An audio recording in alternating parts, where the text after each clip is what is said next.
नहमदुहु व नुसल्ली अला रसूलिल करीम अम्मा बाद।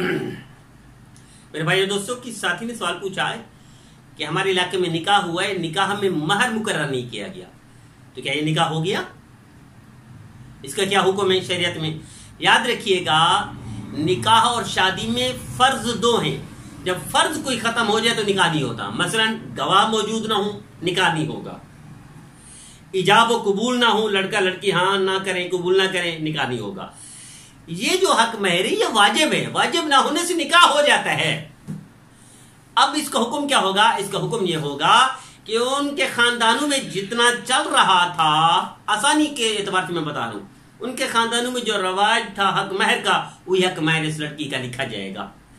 अल्लाह ताला हमें नबी के वसल्लम का फरमाबरदार बने। इसी तरह सवाल पूछा किसी ने कि हम साहिल समंदर के करीब रहते हैं, लहरें आती हैं, पानी के साथ मछलियां भी आती हैं। अब लहर तो वापस चली गई, मछलियां वहीं मर गई। क्या ये मछली हम खा सकते हैं? जायज हलाल है या नहीं? जी हाँ, ये लहर के साथ आने वाली मछली अगरचे साहिल में आकर मर गई, लेकिन ये हलाल है, उसका खाना जायज है, हराम नहीं है। जिसने भी हराम का बताया, गलत बताया, उसको पता नहीं है, इल्म नहीं है। इसी तरह सवाल पूछा हमारे दोस्त हैं परवेश शाह साहब, उनके कुछ साथी, उन्होंने सवाल पूछा कि एक शख्स मस्जिद में आकर कुरान उठाता है, अल्फन कहता है कि ये जो गुनाह है मुझसे होता है, आइंदा नहीं करूंगा, फिर गुनाह हो जाता है, फिर मस्जिद में आता कुरान उठाता है, फिर गुनाह हो जाता है, फिर मस्जिद में आकर कुरान उठाता है, अब ये हल्फ बार बार जो तोड़ता है, इसका क्या होगा? क्या काफिर हो जाएगा? नहीं, काफिर नहीं होगा, गुनहगार जरूर है।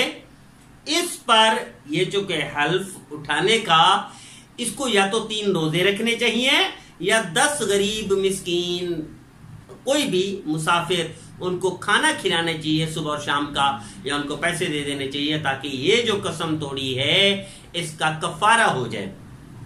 इसी तरह ख्वाब पूछा किसी ने कि अबाबील मैंने उठाया हुआ था अपने हाथ में, वो मर गया। अबाबील हाथ में मरने इस बात की दलील है कि कोई करीब के जानने वालों में से किसी की फौतगी होगी और आपको इतला मिलेगी। अल्लाह उसका खात्मा ईमान पर फरमाए, जो भी है। इसी तरह साथी ने सवाल पूछा कि मैं अपने गांव में गया, ख्वाब में उसको वीरान देखा। अपने गांव को वीरान देखने इस बात की अलामत है कि कोई परेशानी होगी। अल्लाह महफूज।